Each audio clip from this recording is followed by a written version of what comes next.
They'll tell you the Grand Canyon is the scar Earth shows after brushing shoulders with forever. Nice line for a postcard, right? Except on a moonless August night in 1998, 2 park rangers watched a silent amber disc glide over the south rim, hit the brakes mid-air, then drop straight down behind the cliffs. No boom, no running lights, just the sudden dead hush of their radios. Try fitting that on a postcard.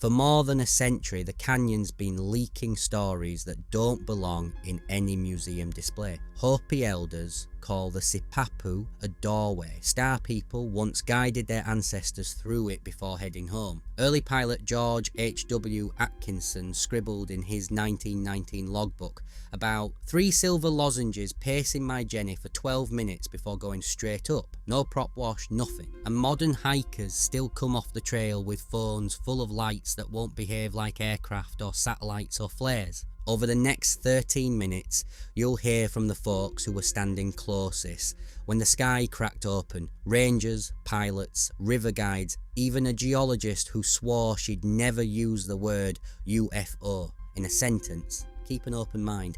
The canyon doesn't reward certainty, just curiosity. Alicia Delgado had worked 8 summers on the South Rim and thought she'd seen every trick the dark could throw at her. At 2:14 AM, she was parked at Yaqui Point, half done with a mountain lion report, when the inside of her Crown Vic turned the colour of warm honey.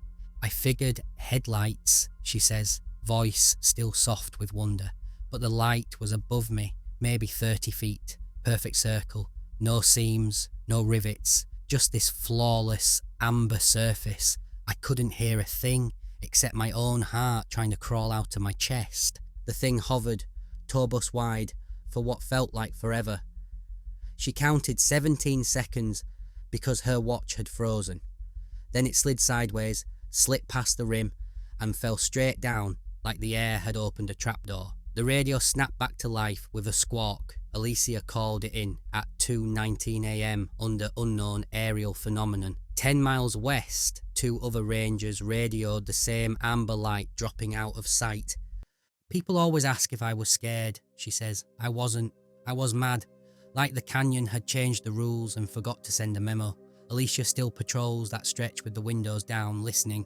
3 nights later, river guide Marcus Alvarez was on a sandbar 8 miles upstream from Phantom Ranch. At 11:07 PM, he stepped out to tighten the raft lines and glanced upriver.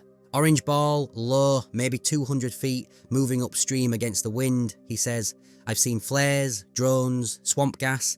This wasn't any of that. It blinked once, polite as you please, and popped into 3 identical orbs. They spun around each other like minnows, shot over my head, and vanished past the North Rim. 6 clients were awake.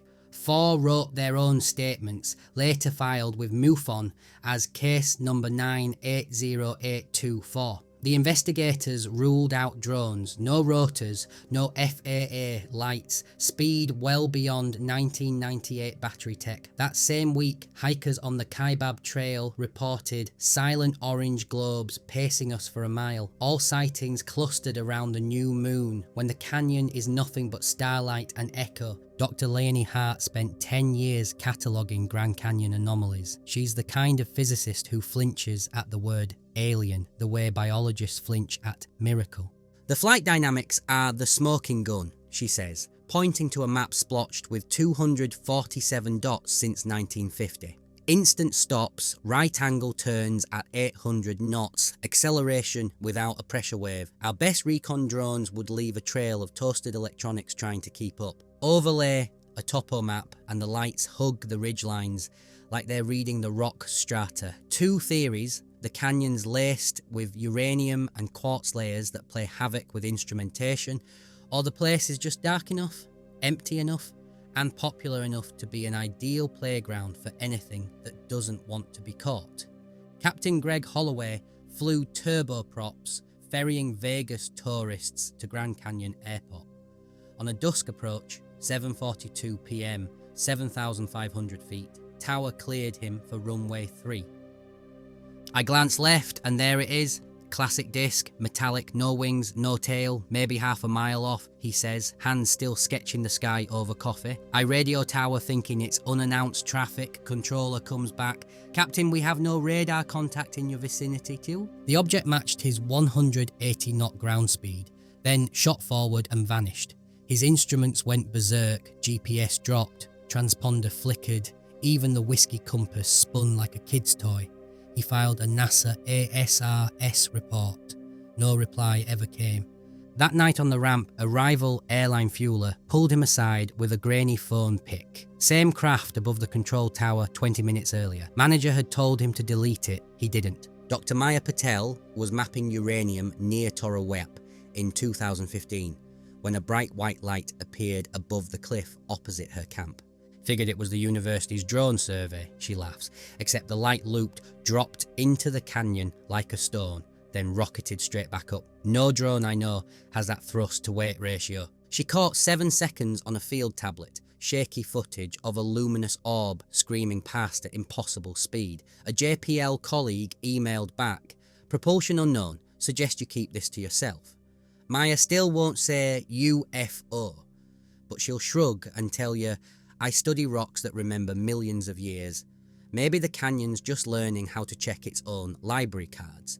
Between April 15th and May 3rd, 2019, the National UFO Reporting Center logged 42 submissions for the Grand Canyon region. The stories matched: silent triangles, bright orbs, sudden vanishings. The standout came from a commercial rafting party of 22 people who saw a black triangle glide over the river, stop overhead, pivot like a door on hinges, then accelerate straight up. Retired teacher Elaine Brooks hit record on her phone. It's like someone cut a perfect triangle out of the night sky and forgot to paint it back in. Her audio and sketch made local news, then slipped into the internet's white noise. After 24 interviews, patterns surface.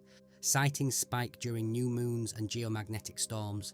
Craft avoid the village, preferring the inner gorge's dark corridors. Photos never show propulsion exhaust or windows, just smooth hulls and lights that feel deliberate, like commas in a language we're still sounding out. Elder Thomas Hume Yastua only speaks after sundown when the spirits are awake. We sat on a sandstone slab overlooking First Mesa. Our ancestors say the star people came when the world was soft, he says. They taught us planting songs, then left through the Sipapu, the doorway in the Grand Canyon. Every so often they check the locks. He won't say UFO, the word is too small. His granddaughter nods. She saw 3 blue orbs spin above Lipan Point last summer. Asked why tourists see more now, the old man smiles. Phones. Before, only the wind told the story. Now the wind has backup singers. Captain Holloway didn't think lightning struck twice until 3 years later. Same Vegas Canyon run. This time the craft was smaller, wingless, hovering so close he caught a faint grid pattern on its underside. I flashed the landing lights twice. Quick, it tilted like a nod, then zipped away, and my digital watch was 10 minutes slow. Checked against the cockpit clock, 10 minutes gone. Pilot's watches don't lose time. Greg keeps a log now. Date, latitude, longitude. 2 new entries and counting. Alicia Delgado transferred to the North Rim. Higher, darker, quieter. On her last South Rim patrol, she left a single LED lantern on the overlook at Yaqui Point. Call it a nightlight, she jokes, just in case the visitor comes back. I want them to know someone noticed. She still carries the original incident report, soft and creased. At the bottom, in red pen, unexplained, file closed. She never signed off. The Grand Canyon is a masterclass in humility. 2 billion years of rock stacked like overdue library books, a river still scribbling in the margins. Yet for all that ancient weight, the strangest stories fall from above, not below. Over 300 documented encounters, dozens of corroborated sightings, 0 press conferences. Maybe they're classified drones, maybe they're Venus on a bender, or maybe the Hopi elders are right and the star people return to a doorway we paved right over. Either way, every new moon, somebody stays past sunset, looks up, and realises the sky over the canyon feels less like empty space and more like a lobby with the lights left on. So, pack a chair, a warm drink, and patience. The lights don't take requests, but they've been showing up quiet, luminous, impossible, long before any of us had cameras to prove it. If you've witnessed something, tell us below. The canyon keeps its secrets, but it also keeps receipts. Next week, we're heading to the Winter Basin, where ranchers report cattle that vanish into thin air. Until then, keep looking up.